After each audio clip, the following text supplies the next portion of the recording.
टे उठिकी टे चकुली बनई दूसरी बाबा काली पाखर कहला मामा मुझे चकुली खाई मो चकुली बना चकुली आलू भजा बनई देती बाबा पूरा बहुत खुशी। तापर एबे गाधेकी मंदिर बाहरी पड़ी बाबा धोती गंजी पिंधिकी एवं मंदिर आसिकी मुझे गुलुगुला करने ना मालपा भी आमर कहती तो गुड़ कदली मैदा सुजी नड़िया पानी नड़िया कुरा सब मिसेकी एवं प्रस्तुत करी आमर मालपा।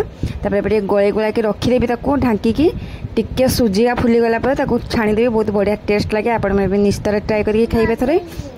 तो तापर एबे आलू हेरका सब सिझे देती ये पितागिमा भजा आंब चटुणी तो मुझे अलता पिंधि बाबा भी जीती कहला मामा मुझे अलता पिंधि मत अलता पिंधा मुझे पिंधि मुझे हो बाबा कांदी मुझे पिंधे दूसरी देख के बढ़िया देखा बाबा देखी देखी चलुचे पाद को।